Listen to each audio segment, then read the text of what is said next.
Bonjour, faire un petit établi ou une établi quand on n'a pas de place chez soi.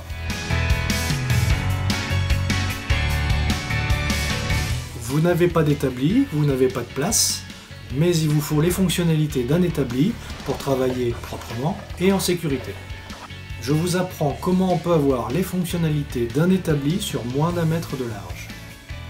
Cet établi sera évolutif et vous pourrez rajouter des fonctionnalités au fur et à mesure de vos besoins. J'ai travaillé sur ce projet avec des chutes de chevrons de Douglas de 6 par 12, parce que c'est ce que j'avais. Je les ai mis sur la hauteur pour définir l'épaisseur du plateau. Vous n'êtes pas obligé de partir sur une telle épaisseur, votre établi en sera d'autant plus léger et facilement transportable. Surtout si vous utilisez une essence beaucoup plus lourde. Alors le Douglas comme essence n'est pas très judicieuse parce qu'elle a tendance à éclater et en plus elle marque très facilement, à peine on pose un outil dessus. J'ai utilisé également du chêne pour les poignées et une planche de hêtre pour l'intercalaire. Pour cet établi, je n'ai acheté que une tige filetée au filetage trapézoïdal de 1 mètre, que j'ai recoupé en deux, les 4 écrous avec le filetage trapézoïdal, 4 rondelles et un bout de liège pour la presse. Vous verrez que tout au long de cette vidéo, je n'ai travaillé avec le moins possible d'outils électroportatifs pour me mettre à la hauteur du plus grand nombre d'entre vous. Vous verrez que quand j'ai sorti la défonceuse, par exemple, c'était vraiment pour des étapes qui n'étaient pas obligatoires. Les outils comme la scie circulaire peuvent être remplacés par des outils à main, mais je n'ai pas été jusque-là pour la vidéo.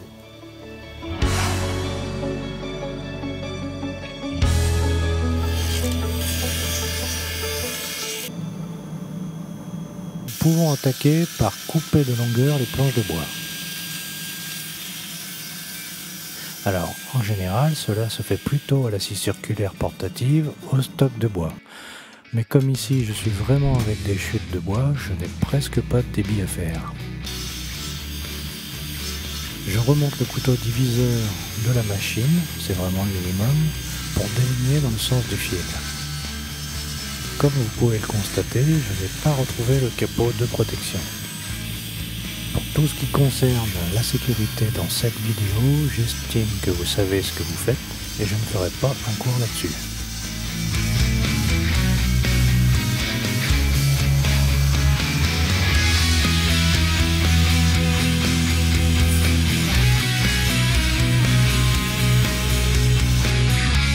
Cette étape est déjà finie et nous avons donc les chevrons qui constituent le plateau, la presse, les 4 pieds, la face et l'arrière de l'intercalaire, les 2 entretoises de l'intercalaire et les 2 épaisseurs qui rattraperont celles de l'intercalaire.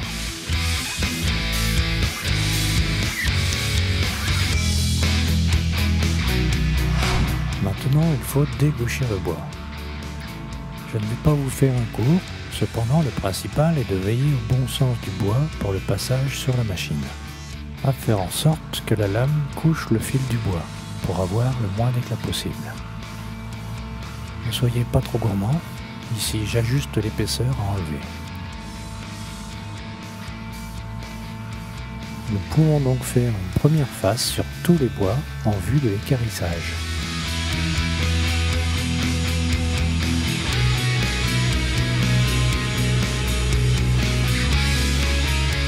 Comme vous pouvez le constater, le bois ici n'étant pas de bonne qualité, de nombreuses passes sont obligatoires.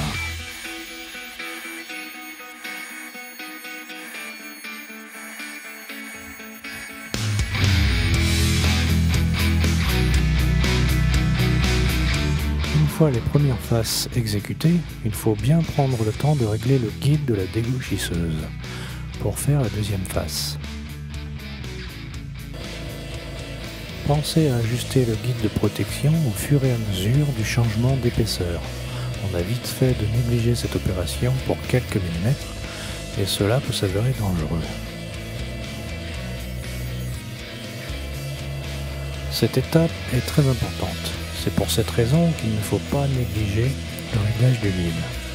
C'est celle qui nous donnera le premier angle. la base de toutes nos pièces. Inutile de vous dire que si cette opération n'est pas exécutée correctement, toute l'énergie que vous mettrez ensuite dans le travail qui suivra ne servira en rien à un travail de qualité.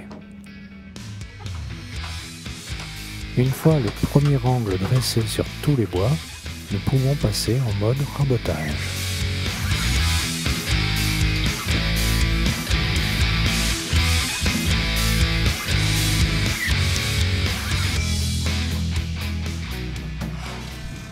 Pour le rabotage, il n'y a pas grand chose à dire. Il faut surtout rester organisé. Si vous pouvez faire un tas de tous les bois à l'entrée et un autre côté sortie après la passe, cela évitera de vous demander si vous les avez déjà passés ou pas. Autrement, commencez par les plus grandes hauteurs et remontez le plateau de la raboteuse au fur et à mesure des passes. Alors il est parfois nécessaire de passer qu'un seul bois plusieurs fois, ou encore passer une première partie des bois plusieurs fois, quand ceux-ci ont un trop grand écart d'épaisseur avec les autres. Après la première passe aussi, veillez à ne pas retourner les bois et à les placer dans le bon sens, à moins que cela ne soit délibéré, bien entendu. Pour les pièces étroites, il faut être vigilant. Celles-ci peuvent pivoter quand on les engage et cela engendre parfois des dégâts, allant jusqu'à être obligé de refaire la pièce, surtout quand on s'approche de l'épaisseur finale. À la deuxième ou troisième passe, on peut bien entendu tourner les bois dans un souci d'amélioration de la qualité d'usinage, pour obtenir une plus belle face. Mais gardez à l'esprit que la raboteuse usine une face parallèle à l'autre, donc cela ne peut se faire que si la deuxième face, la face rabotée, est absolument plane. Dernière face.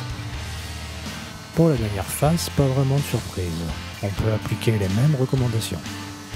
On commence par les plus grosses épaisseurs et l'on remonte le plateau de la raboteuse au fur et à mesure jusqu'à atteindre la cote d'épaisseur voulue. On peut finir par des passes moins conséquentes en enlevant moins de bois pour améliorer la qualité de l'usinage afin d'obtenir une meilleure surface. On peut aussi retourner les bois si nécessaire.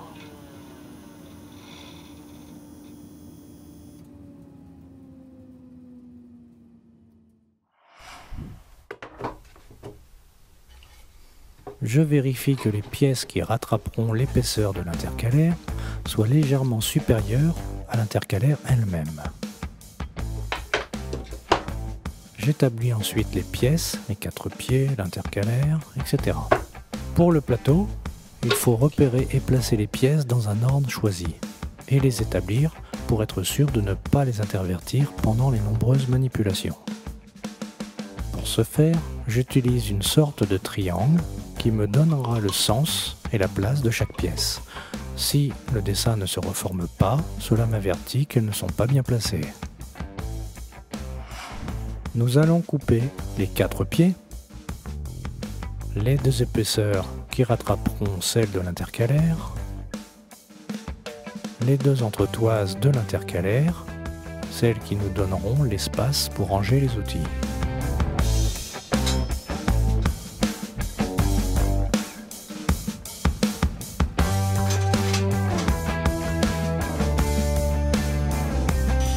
Je coupe un côté de chaque pièce pour établir une référence.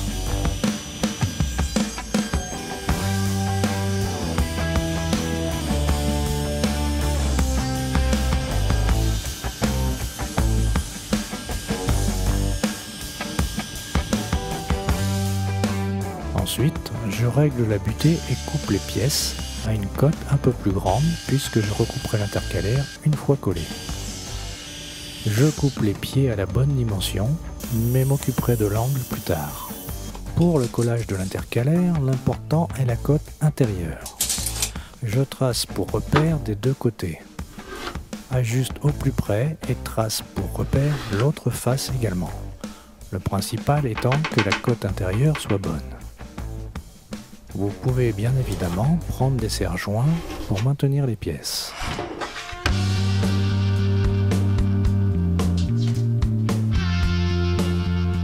Nous pouvons procéder au collage de l'intercalaire.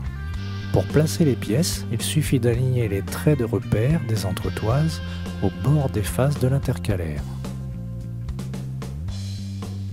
J'utilise 2 serre-joints pour la mise en place.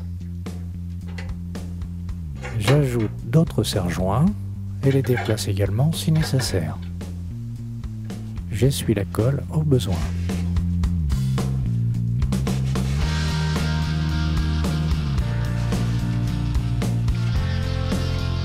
Pendant que l'intercalaire sèche, je vérifie que les pièces du plateau soient dans le bon ordre. Je vais définir où placer la coupe sur les pièces, car celles-ci sont très justes en longueur.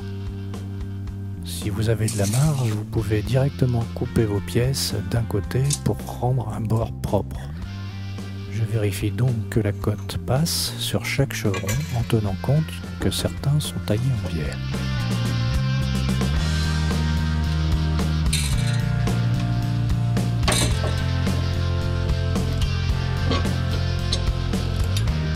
L'intercalaire a séché. Je note à ce moment-là que celui-ci est peut-être un peu flexible.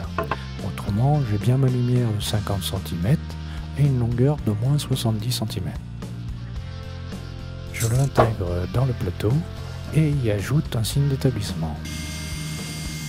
Je coupe un côté de toutes les pièces du plateau en respectant le trait tracé précédemment. Si vous avez suffisamment de longueur, vous pouvez juste rafraîchir le bout sans trop vous poser de questions.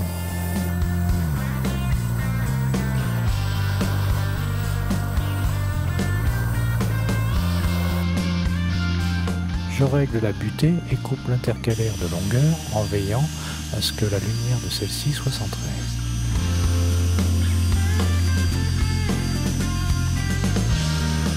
Je trace ensuite le système qui déportera en hauteur notre intercalaire quand on le retournera.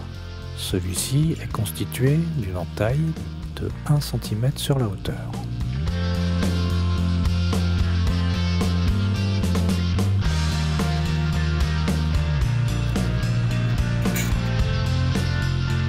Je laisse 2 cm pour buter et repère les parties à enlever.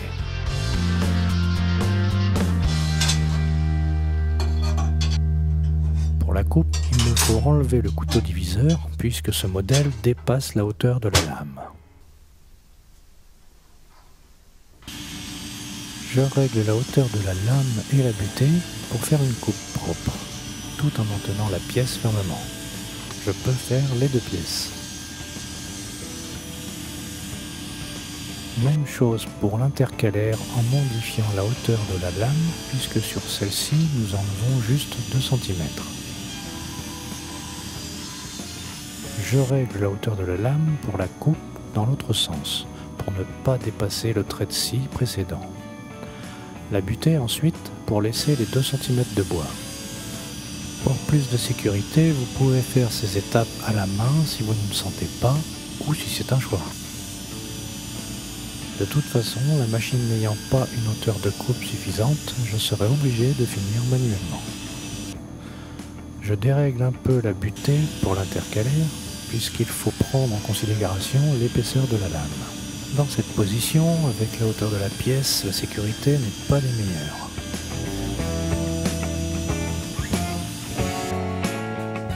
Je finis donc à la main et au ciseau au besoin. Idéalement, l'intercalaire doit dépasser à peine pour être affleuré ensuite. Je trace sur la presse l'emplacement des trous pour les tiges filetées à 11 cm du bord. Je repère l'axe au centre de la presse. Je pars sur un entraxe de 42. Donc 42 plus 11 égale 53. Et repère également l'axe. Je repasse les tracés pour la vidéo. Pour ovaliser les trous de la presse, je décale les trous de 8 mm de chaque côté, ce qui devrait suffire pour ne pas que la mèche ne soit attirée par le trou d'à côté. Je trace ainsi les 2 côtés. Du coup, je trace au crayon pour la vidéo. Pour les autres pièces du plateau, les trous ne seront pas ovalisés, donc je trace à 11 et 53 cm du bord toutes mes pièces, et cela des deux côtés, pour plus de précision, puisque je n'utilise pas de perceuse à colonne.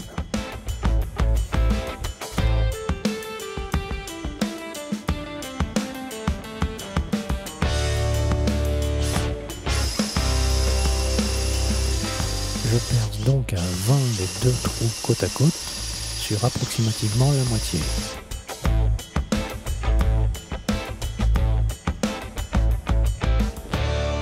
Comme j'ai percé le premier trou côté intérieur de ce côté, je fais de même de ce côté car le deuxième trou a tendance à dévier un peu. Une fois fait sur cette face, je perce également de l'autre côté. Puis je trace mes entailles proprement pour le passage de la tige filetée, cela des deux côtés.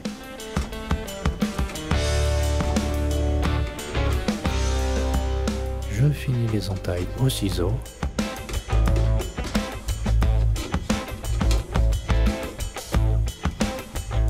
Et à la râpe si nécessaire.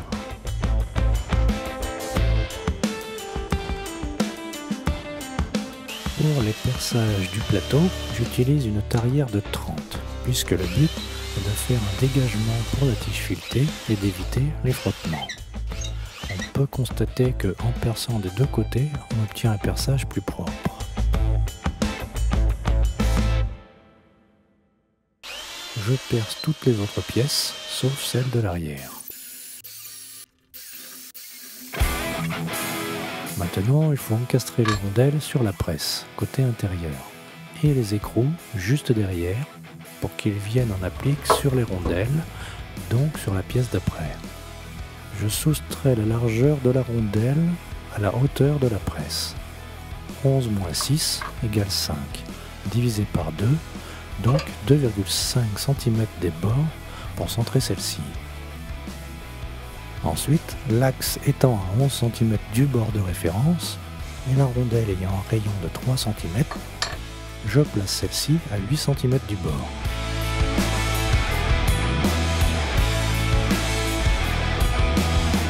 L'autre rondelle, 53 moins 3 égale 50 du bord. Pour les écrous de 30, 11 moins 3 cm d'écrou égale 8 divisé par 2, 4 cm de chaque côté. Dans l'autre sens, je le place à 11 cm moins le rayon de l'écrou, c'est-à-dire 1,5, est égal à 9,5 du bord. Et le deuxième écrou, 53 moins 1,5 égale 51,5 cm du bord. L'écrou nécessite une entaille de 3 cm de profondeur. Vous pouvez vous aider d'une cale perpendiculaire pour guider le ciseau, puisque l'écrou doit être le plus droit possible pour que la tige filetée soit parfaitement horizontale. Et bien entendu, vous pouvez fixer vos bois pour ne pas qu'ils bougent.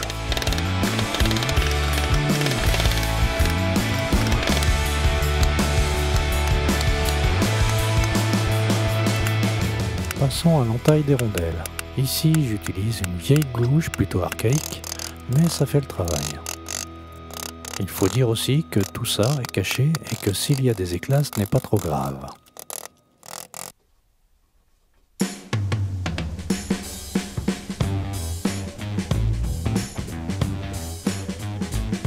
Une fois les entailles exécutées, nous pouvons coller les rondelles. Ici, j'utilise de la colle époxy.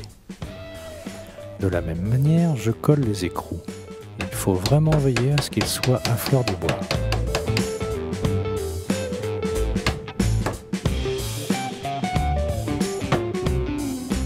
Ne pas oublier d'essuyer le surplus de colle en faisant attention de ne pas en mettre sur le filetage. Pour l'affleurage des pièces du plateau, au moment du collage, je vais utiliser de l'amelo. Cette étape n'est absolument pas nécessaire, je le fais juste pour plus de confort. Et si vous n'en avez pas, vous pouvez très bien faire sans. J'en profite pour établir les épaisseurs correspondant à l'intercalaire en désignant la gauche et la droite pour ne pas les inverser. Je trace un repère à chaque emplacement de lamellot sur toutes les pièces concernées et des deux côtés, pour celles qui ne sont pas aux extrémités.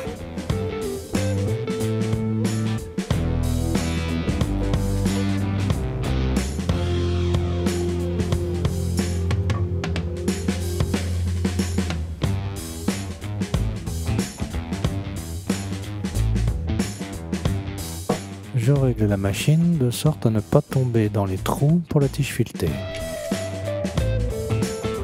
Pour gagner du temps, je place toutes les pièces pour enchaîner l'entaillage des lamellot.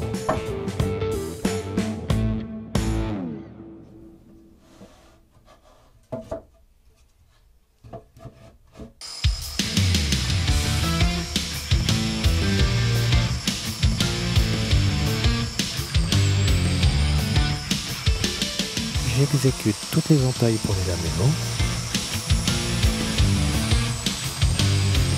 Pour plus de sécurité, je vous conseille de fixer vos pièces de bois.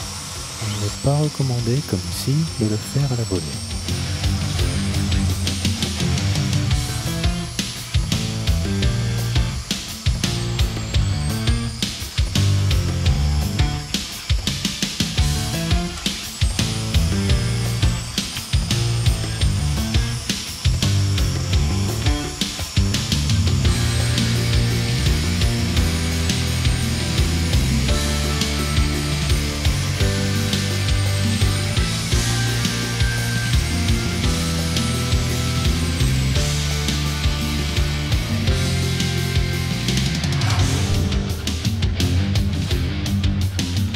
Il est recommandé d'effectuer un montage à blanc pour éviter les surprises. Il faut bien prendre le temps de bien nettoyer toutes les entailles des lamellot, des copeaux et de la sueur. Pour procéder à ce montage, je place tous les lamellot et me mets en situation réelle. Cela est fastidieux et prend du temps, mais évite aussi bien des déboires quand les pièces sont toutes encollées. Nous pouvons également contrôler que la tige filetée est bien centrée.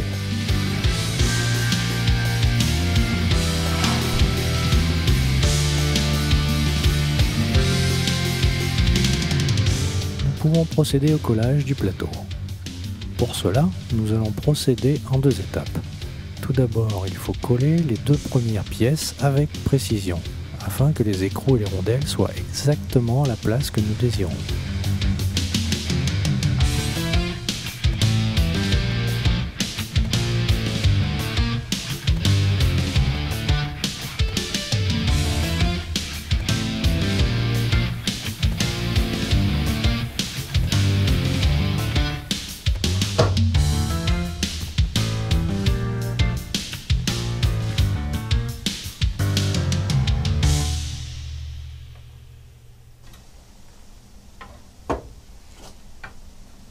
Je serre les pièces en m'assurant du centrage de l'écrou et de la rondelle et nettoie les bavures de colle.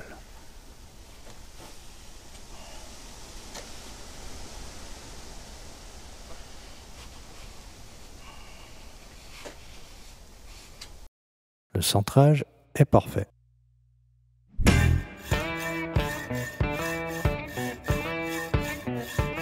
En attendant le séchage, je coupe la tige filetée en deux. J'ai bavure les deux extrémités coupées.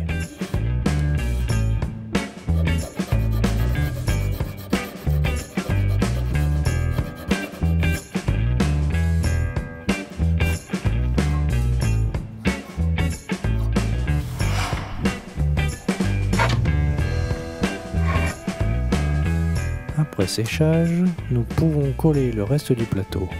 Rien de spécial, colle lamellot, serre-joint, ne pas traîner parce qu'il y a beaucoup de surface et de lamellot. Cela prend quand même du temps et il faut le réaliser avant le séchage.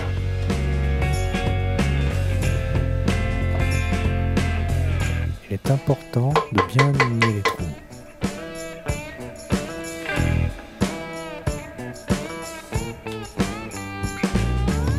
Pour l'emplacement de l'intercalaire, je place les deux pièces de part et d'autre et glisse l'intercalaire entre les deux.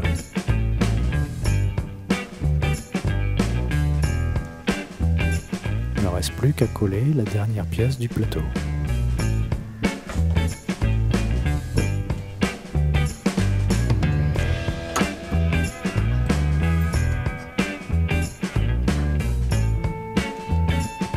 Mise en place des serre-joints et nettoyage de la colle.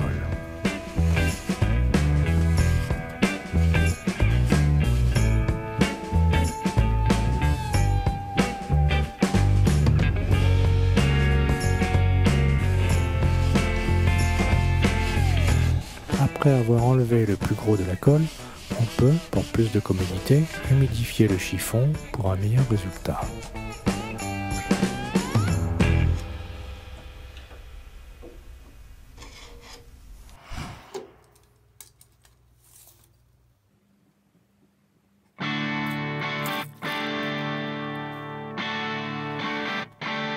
Je trace le débit des poignées.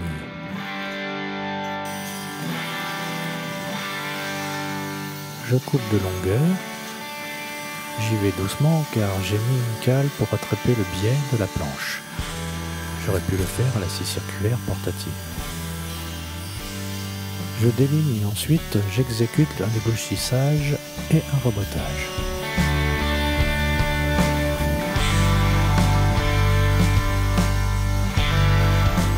Pour le traçage des poignées, le rayon est de 5,5 puisque le diamètre est de 11 cm.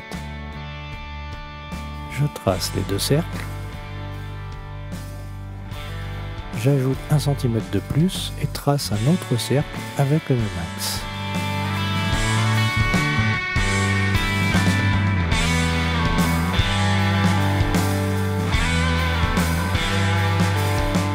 Je garde ce rayon et le reporte sur son cercle.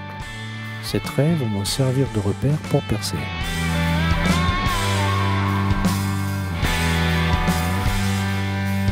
Je place un serre-joint car l'intérieur a tendance à éclater la planche et exécute les perçages. Ensuite, je dégrossis à la scie sauteuse. Il est possible de finir les poignées maintenant à la râpe, mais il y a quelque chose que je voulais essayer. Sur une planche, je perce un avant-trou. Je perce également les poignées à l'axe pour y placer une pointe. Je la coupe et les bavure.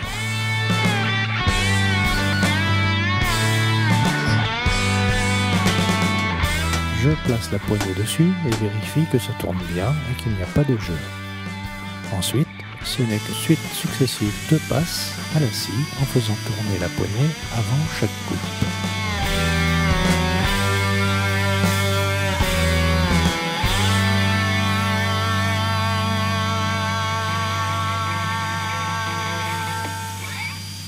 On ne peut tourner la poignée contre la lame que si la lame effleure le bois, quand il ne reste, pour ainsi dire, plus de matière à enlever.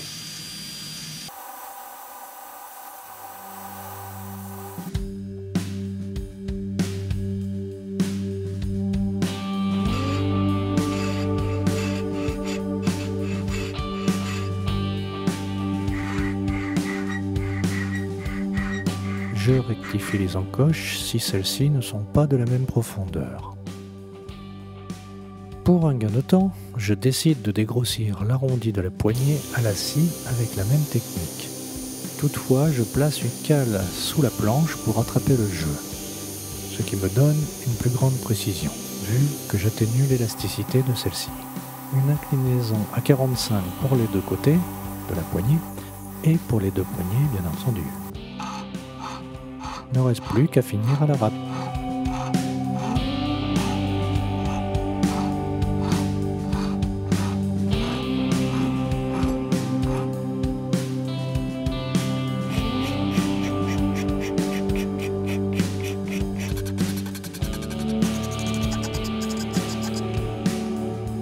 Ensuite, comme je ne savais pas trop comment j'allais faire les poignées, je dégauchis et rabote une autre planche de chêne pour faire une épaisseur, pour ne pas que les poignées soient collées à la presse.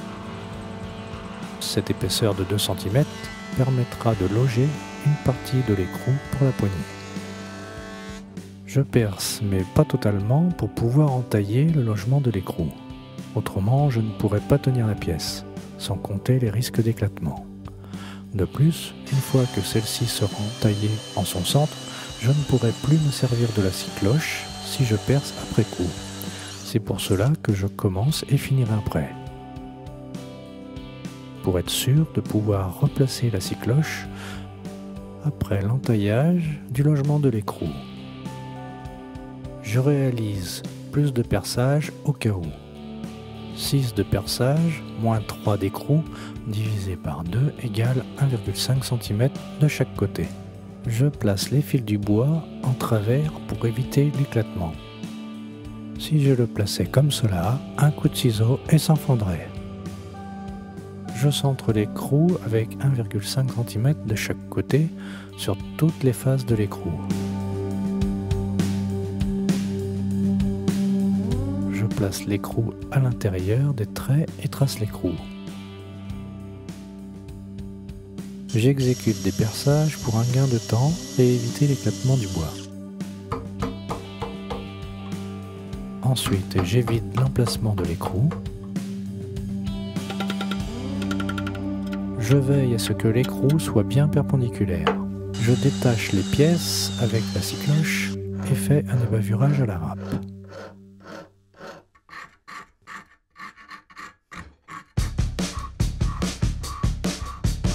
Il va falloir aussi encastrer l'écrou de 1 cm dans la poignée. Les fils du bois doivent être le plus possible en travers par rapport à l'écrou.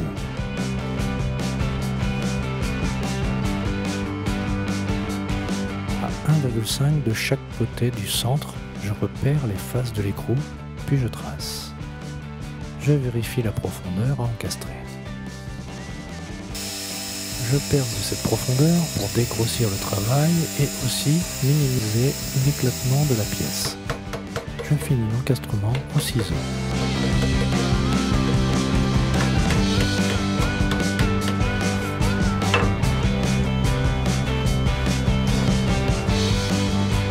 Le tout se monte bien, nous pouvons donc coller.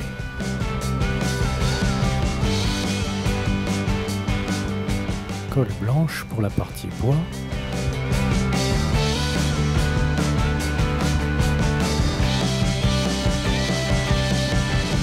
Colle époxy pour le collage de l'écrou.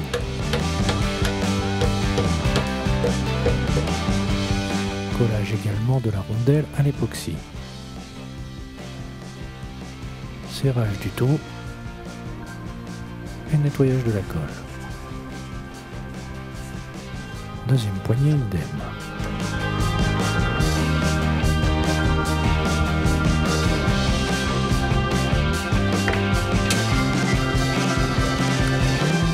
Après séchage, un petit ajustage.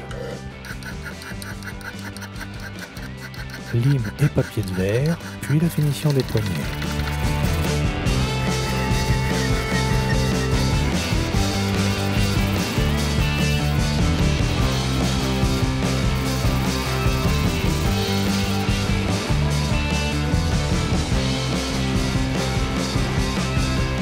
Collage des tiges filetées à l'époxy et nettoyage du surplus de la colle.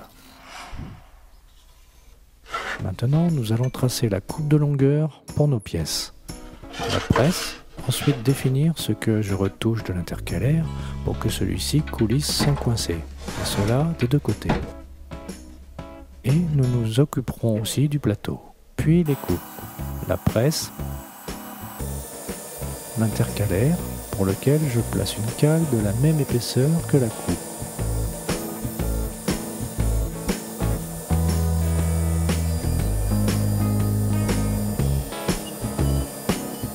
Le plateau, c'est plus délicat. À la scie circulaire, il faut être sûr de ses réglages sur la machine. La perpendicularité de la lame et du guide, mais aussi l'alignement du chariot. Parce que si, comme moi, vous devez couper le plateau par retournement, les décalages de réglage s'accentueront. J'exécute une coupe du minimum possible du côté de référence. Je retourne le plateau et coupe le manque le plus précisément.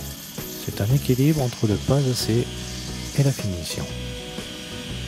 Ensuite, je coupe de longueur le plateau en procédant de la même manière. J'y vais doucement, car le dégagement des copeaux ne peut se faire correctement. De plus, nous sommes au maximum des capacités de la scie.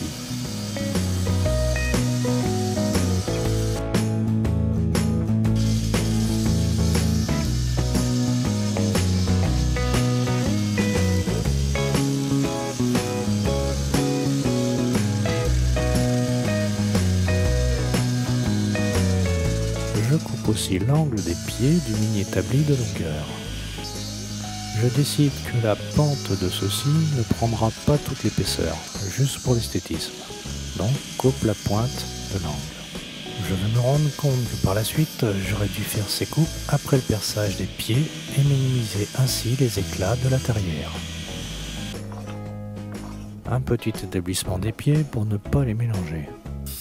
Je perce un avant-trou de 4 mm pour ne pas que la tarière éclate le bois. Si vous avez une perceuse à colonne, pêche adaptée.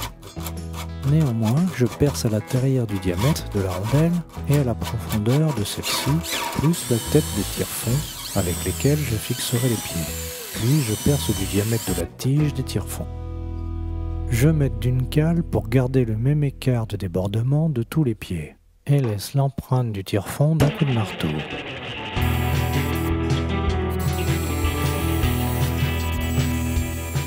Ensuite, je peux percer les avant-trous. Pour visser les tire-fonds, je les enduis d'un corps gras.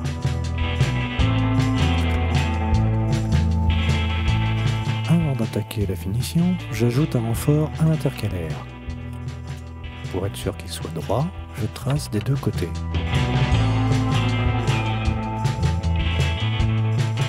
Ensuite, je le colle.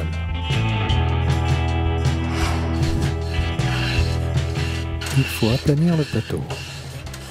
Si possible, être sur un support stable, ce qui n'est pas le cas ici.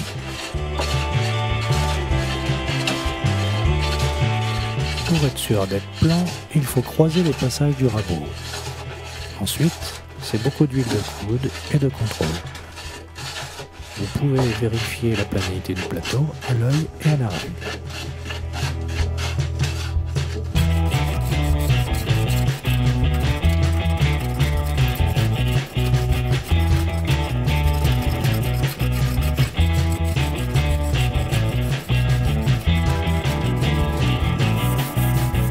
Nous pouvons finir en papier de verre. Bon, avec une ponceuse, ça serait sûrement moins fatigant.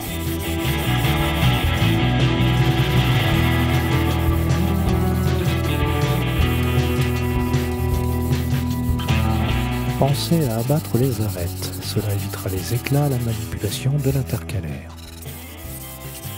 Pour aller dans les coins, on peut s'aider d'un bout de bois carré pour ne pas faire de creux.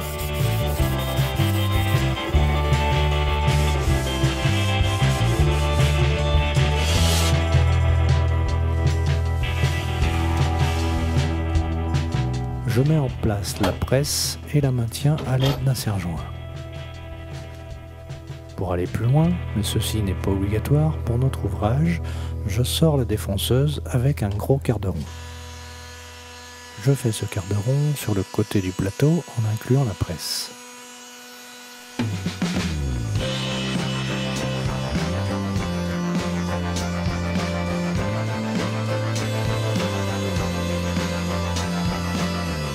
Puis sur l'autre côté également. Un petit coup de papier de verre également. Je fais aussi un quart de rond sur l'autre côté de la presse, plus un ponçage.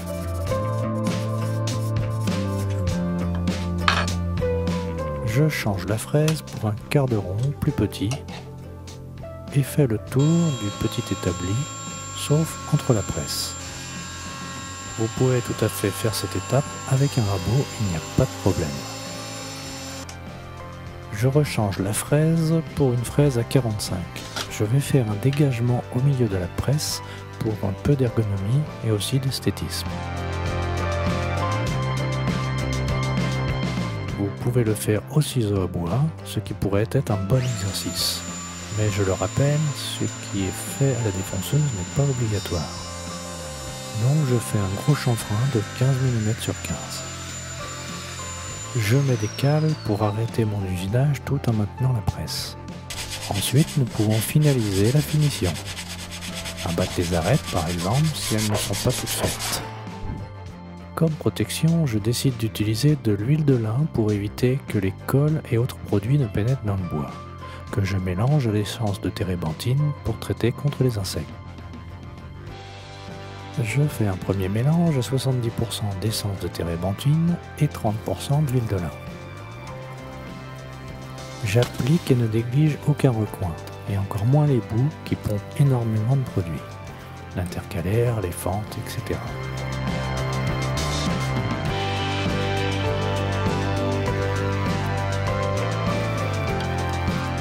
Avant d'appliquer une deuxième couche, je passe un coup de chiffon pour uniformiser le gras du produit à la surface du bois. Mais faisant cela, je pense à une chose qui améliorerait mon petit établi. Je coupe un bout de grosse pointe de charpentier que je chauffe pour ensuite aplatir. Je m'en servirai d'embout pour visser et dévisser les poignets rapidement quand il y aura une longue course à sortir ou à rentrer.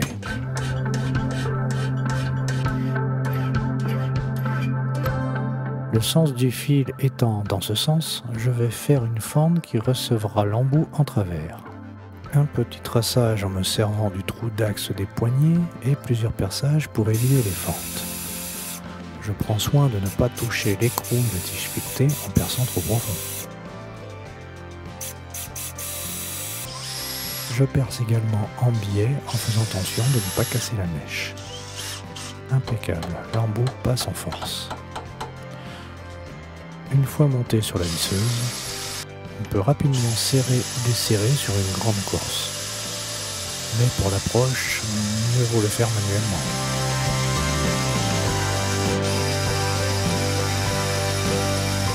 Au final, on ne peut s'empêcher d'essayer.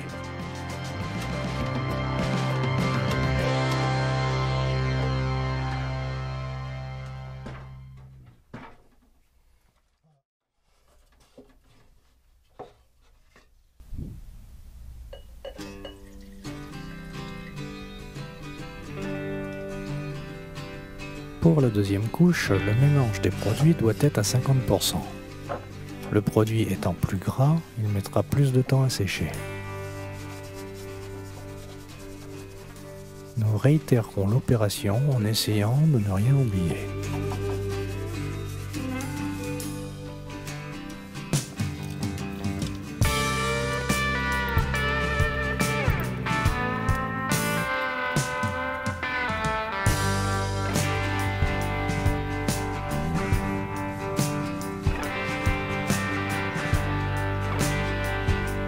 Une fois sec, nous pouvons repasser le chiffon pour les mêmes raisons que la première fois.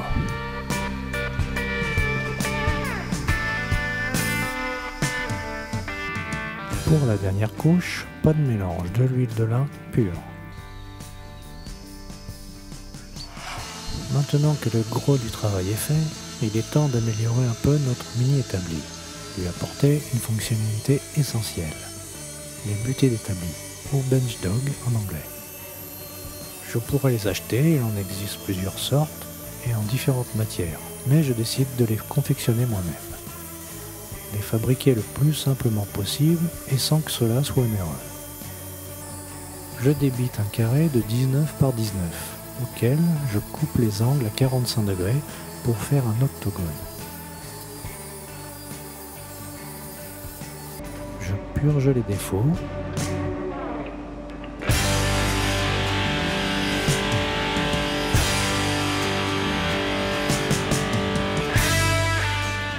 Je prépare une planche pour maintenir les baguettes. J'entaille légèrement la planche au milieu, de 6 à 7 mm de profondeur et la retourne. J'écarte le guide légèrement et baisse la profondeur, puis recommence des deux côtés.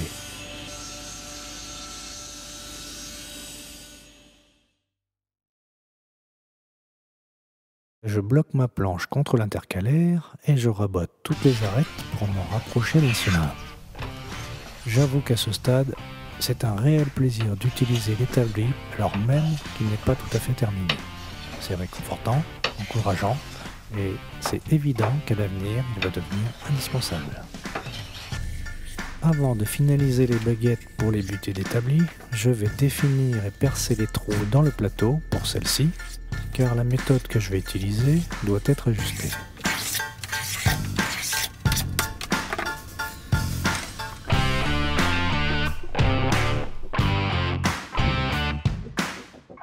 Je repère l'emplacement des tiges filetées pour être sûr de ne pas tomber dessus lors du perçage. Ensuite, je mesure l'espace entre celles-ci que je divise par 2, ce qui me donnera l'axe de la butée entre les deux poignées. Par rapport au centre, en mettant un de chaque côté, en étant plus près du bord gauche sans être dans la tige filetée, tout en sachant que la presse et le plateau ne sont pas symétriques, je ne voulais pas que cela soit trop déséquilibré. Dans mon cas, 17,5 est un bon compromis. Dans l'autre sens, j'ai 42 entre la presse et l'intercalaire. L'espacement est de 17,5 dans l'autre sens. Multiplié par 2 pour 2 espacements de butée, ça fait 35. 42 moins 35, 7. Donc, si je divise 7 par 2, il me restera 3,5 cm de chaque côté, ce qui est pas mal, et en plus, ça formera un carré et sera plus joli. Sur la presse, je laisse le plus de matière à l'extérieur pour plus de résistance, et qu'il n'y ait pas un arrachement. L'axe, 32 mm du bord.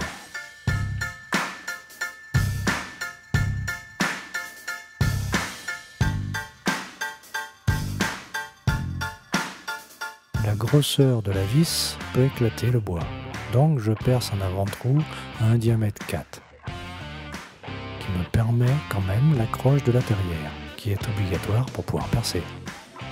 Je me sers d'un guide confectionné avec 2 bouts de bois perpendiculaires pour obtenir un perçage bien droit. Je perce tous les avant-trous correspondant aux emplacements des butées.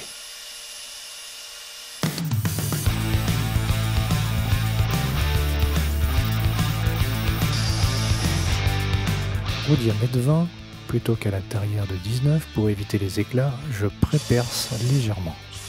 Cela ne gêne en rien vu que j'ai l'intention par la suite de chanfreiner tous les perçages. Cela reste une bonne méthode car dans le douglas, même avec une tarière bien affûtée, il y a des éclats. L'idéal étant de percer avec une mèche dédiée plutôt qu'une tarière. Le perçage final à 19 mais dans un guide également. Si comme moi vous n'avez qu'une tarière, je vous conseille de fixer le guide avec un serre-joint pour avoir les 2 mains sur l'outil, car c'est assez puissant. Une fois les perçages de devant exécutés, je colle l'éclat qui s'était produit au premier perçage test, c'est la raison du pré-perçage. Je n'oublie pas d'intercaler une feuille de papier. Je finis les perçages.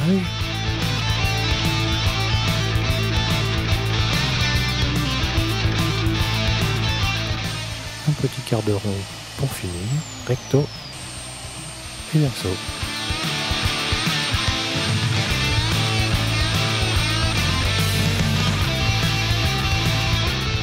Je peux finir et ajuster les baguettes. Pour cela, je perce en bout et je visse un tire-fond pour m'aider à fixer la baguette dans la visseuse. Je dégrossis une première fois au 80. On peut mettre un gant pour ne pas se brûler. Et je finis au 120.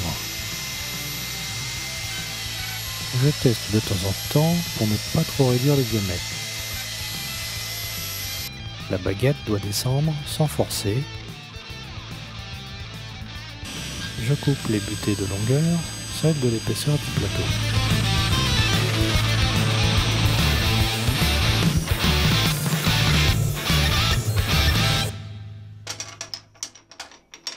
Puis un coup de papier de verre sur les bouts.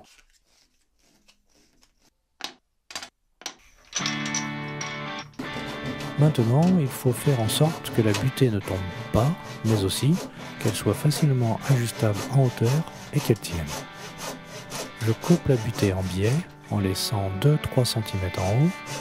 En bas, ça dépendra de la longueur de votre butée d'établi.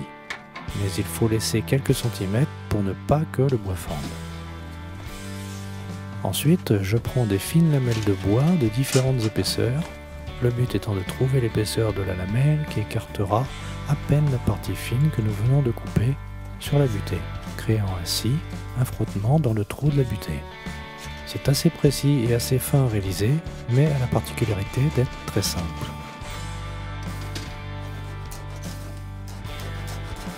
Une fois trouvé l'épaisseur idéale, il faut débiter des petites languettes que nous insérerons et collerons dans la fente des butées.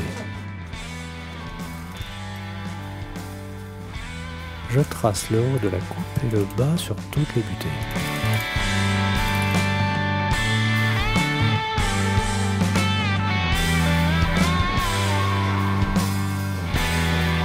Je coupe les fentes, je colle les languettes et passe un petit coup de papier de verre.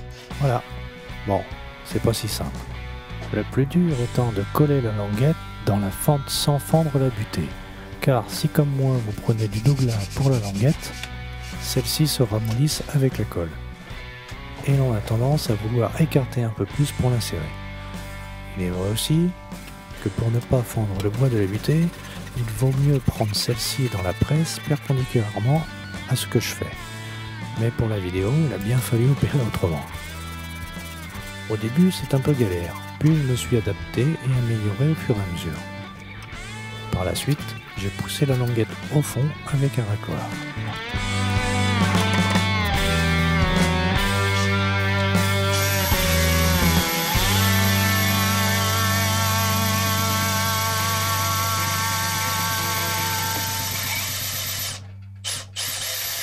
Pour le liège, il suffit de le coller à la néoprène.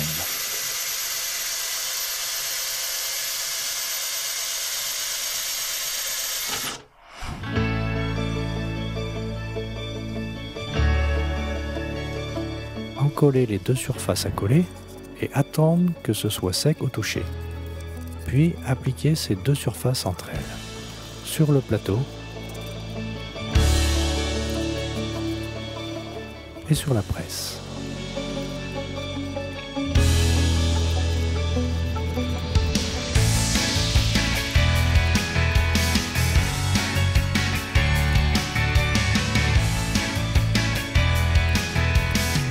Déboucher les trous pour laisser passer les tiges filetées et couper ce qui dépasse.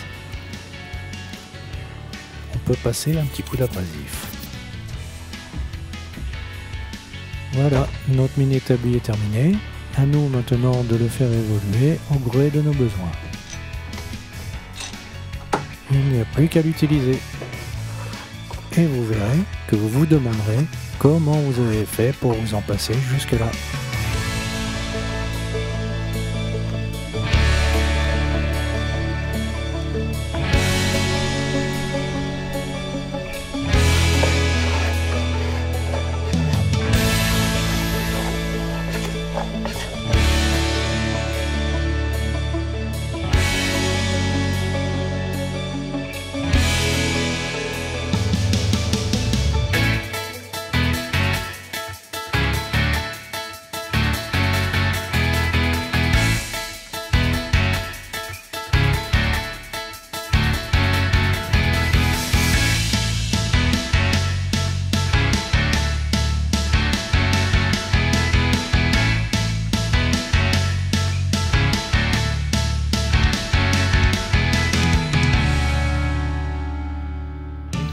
J'espère que cette vidéo apportera des solutions à vos problèmes. Dites-le moi dans les commentaires. Et si cette vidéo vous a plu, laissez-moi un pouce vers le haut, ça me fera plaisir et je vous dis à bientôt.